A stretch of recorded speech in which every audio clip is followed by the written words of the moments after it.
Yo, what is up, everybody? It's Wilkie, and I'm back with another video of Talking Shots.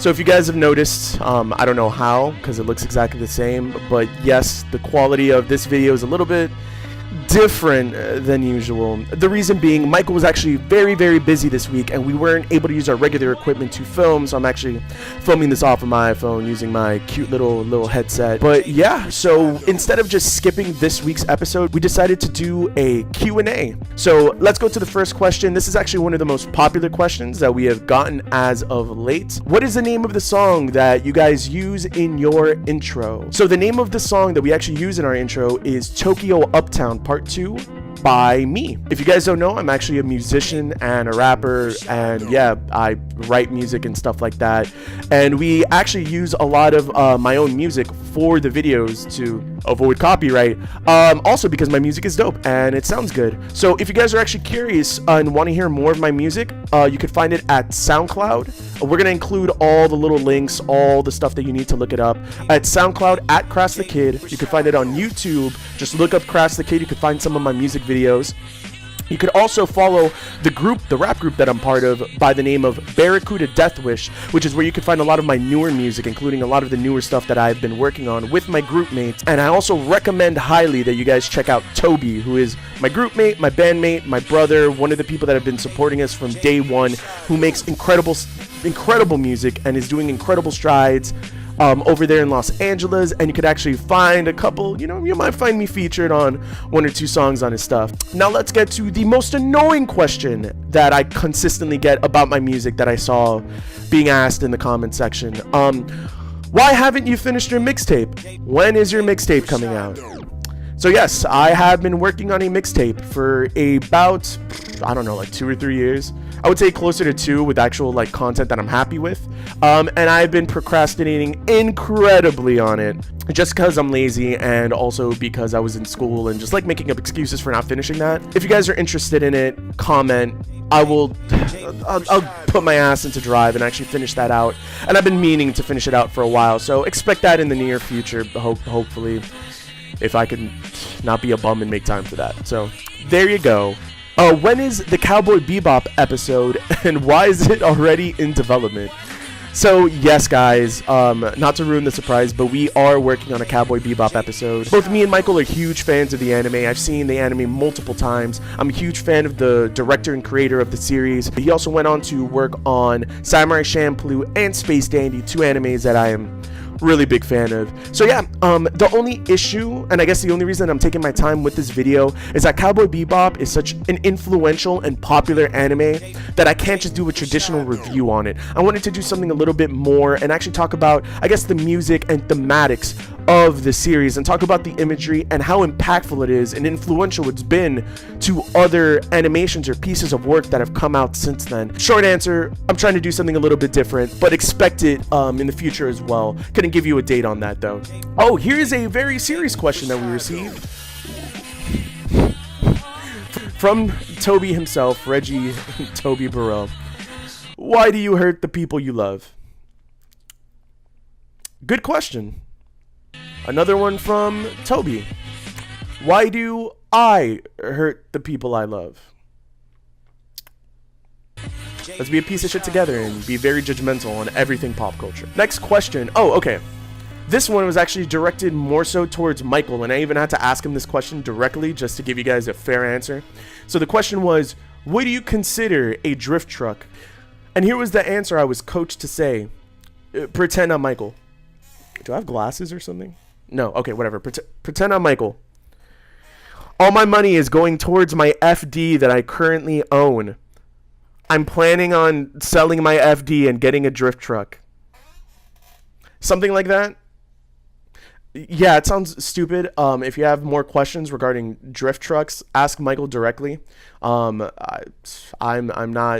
have no plans of getting a drift truck in the future, nor a drifting vehicle. Here's another one, and this is actually a series that has been requested a lot by you guys and a lot by my personal friends that have been fans of the videos. Why don't you guys do a JoJo's episode? we actually are doing a JoJo's episode, and I've been working on that JoJo's episode for the past month, more or less. The thing is, everyone around me is a huge fan of JoJo's, and I am the only late bloomer, the late one to the party that recently got into it. I've known about it for years, and I've just never really given it a chance. I started reading a little bit of the manga before the new anime series had come out, and I just never like got through it, not because I wasn't interested, it's just like I got into other stuff. But now that I'm actually going through JoJo's because of the recommendations from everybody, I have fallen in love with it, man. It is such a good series, and it is so impactful to so many people because of the fights and how legendary it is, that I want to do it justice. So I don't want to just do, again, like the Cowboy Bebop video. This is worthy of something a little bit more detailed. So I do want to do a video talking about its influences on other stuff, but also I want to talk about how original it is, and how original it is with the facial expressions, the music, the names, the characters, and how interesting the story is. So I'm planning on doing something a little bit more in depth, and that video in particular will actually be a collaboration probably between me and Kevin, with also a lot of input from Michael, because both of them know a lot more about JoJo's than I do, since I'm now just getting through the series. If you're curious of where I'm at in JoJo's, I'm not that far. I'm in battle tendencies right now, but I'm having a blast watching it, and I'm watching it more so for leisure. Like, it doesn't even feel like work when I'm watching it. So, but I'm also keeping notes and noting the very, very interesting aspects about the series, so I could compare it to other stuff and, you know, do something very fun for you guys who are big, gigantic JoJo's fans. So yeah, I want to do it justice. Here's one of my favorite questions, and this is actually me being genuine, because it was actually a great idea and something that we talked about, but in a very different medium. So we were asked, can you guys do an Instagram or Facebook live stream where we all play a drinking game together to a show or movie you deem worthy of the Talking Shots treatment? Or maybe a Talking Shots live drinking game special where you establish the rules at the beginning of the stream. If you guys don't know, we actually have been talking about this for a while, Michael and I. We've done Twitch streams before. I think we've streamed on 2 different occasions under the Talking Shots moniker. The most recent one that we had done, which was about a few months ago, the file actually got corrupted, which is why we never ended up uploading it to Facebook, like as its own edited video. And we actually did drink a little bit while we were doing that, but we realized that under the terms and conditions of Twitch, we are actually not supposed to do that. We are not allowed to drink on Twitch, so we would not be able to do a drinking game under Twitch. But this is actually where I love this question, where it gave us the idea. Facebook Live actually has a lot less regulations when it comes to what you can and can't stream, so we're gonna look into that. We would absolutely love to do maybe like a once a month, maybe once every couple of weeks, like a bi-weekly thing at the quickest. Realistically, once a month, do a live stream where we just play a drinking game together and watch either a movie, a few episodes of an anime, a TV show, you know, or even like hour-long drama specials like Walking Dead, or, you know, like Breaking Bad, or, you know, those type of shows, and actually make a drinking game out of it, because we would love to engage with you guys even more and make more of, you know, be more dynamic with what we do. And personally, Michael thinks it's a great idea. I think it's a great idea, and we're gonna look into also setting up our equipment so that we could actually, you know, show the video while you see us reacting, and, you know, our commentary or whatnot within the videos. Oh, and here, this is actually the last question that we have, and this one actually is really interesting because it talks about the content of what we do. So, and I love this question. Why do you believe that hip-hop and anime or Japanese culture have been so influential on each other, and how has anime influenced your particular style of hip-hop? Fantastic question. I actually love this one because I know a little bit about this, and I've been following both aspects of American culture and its influence in Japan, Japanese, and anime culture in America. So to start with Japanese culture, I can't speak too much from experience. I only know from what I've read online and from what I've seen firsthand, like happen organically online.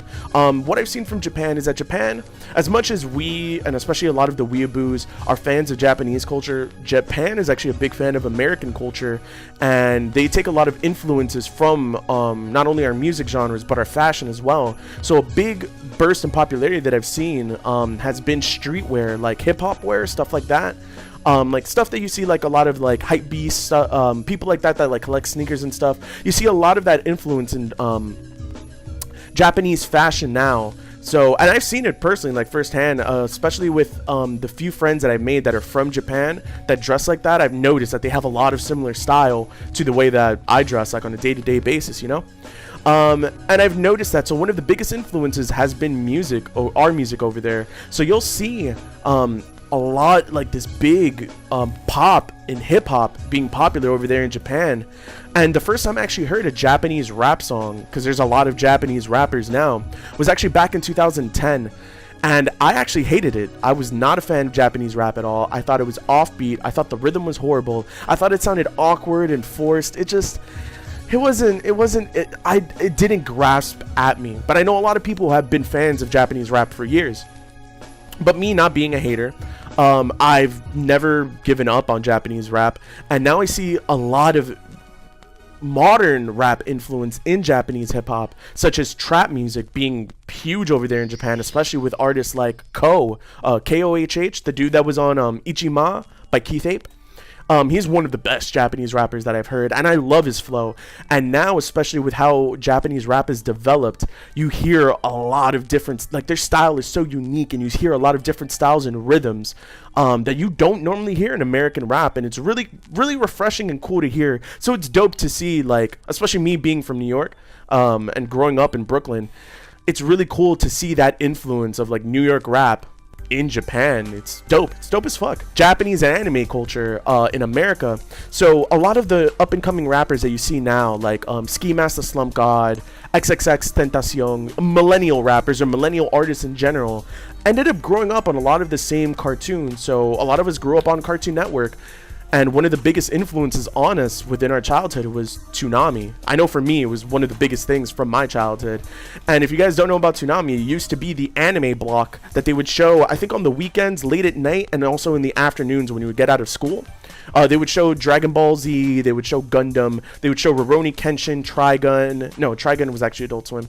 Outlaw Star, stuff like that. That just ended up becoming, like, it ended up forming the basis of a lot of our imaginations from our childhood. So especially now, you'll hear people throw in anime references into their raps. So guys like Rob Banks make dozens of anime references, from Dragon Ball Z to Berserk to One Piece to Hunter x Hunter, shit like that. Wow, Hunter x Hunter, Hunter x Hunter. Sorry, I know I'm gonna get roasted for that shit. And you hear them make all these rap references, like even in mainstream music. The Weeknd had a lyric in one of his songs where he's like, "Oh, my hair's growing out like a Super Saiyan." And that's just commonplace now. Like, everybody gets it, unless you're like an older person who never grew up on that stuff. So yeah, it's insane to see the influence and like the back and forth and like the trading of cultures between Japan and America. And I think it's influencing them both in the right way. Like now, rap in general is just becoming a whole lot more dynamic. And here is the biggest announcement. Next month, myself and Michael and Kevin will all be attending CEO in Daytona Beach. If you guys don't know, we are actually located in Miami, but we will be heading to Daytona from June 29th to July 1st to be covering both CEO and the thing that I'm most excited for, the New Japan Pro Wrestling event, headed by my favorite wrestler at the moment, and that has been for a few years, Kenny the Cleaner Omega, former leader of Bullet Club. I think he's still a leader of Bullet Club. So yeah, so I could not be any more excited. I've been a huge wrestling fan since I was a little kid, and I feel like a little kid, you know, just even thinking about going to this event. Sadly, I will not be participating, neither will Michael, both mainly because we're going to be focusing on covering the event itself, as well as trying to get as many interviews with players and, you know, interviews with friends and meeting up with, you know, old acquaintances and doing as much of that as possible. So expect after that weekend to see a bunch of videos from our excursion over there to CEO. And if you guys are planning on attending CEO and you guys run into us, feel free to talk to us, man. We're super friendly. We love you guys. We love talking to you guys. And anyone who approaches us, we will have no problem talking to you. If you guys have any more questions or just want to talk, you guys could always add me on my personal page, Wilkie Crash the Kid Castro on Facebook. Remember to like, follow, and share our page to all your friends so that they could check us out as well. And remember to like, share, subscribe to our YouTube page, to our Instagram, to our Twitter, to our Twitch, to all the social media that we're on. And remember to share it to all your friends, because we're trying to cover as much ground as possible. Thanks so much, guys. This has been Wilkie, and this is Talking Shots.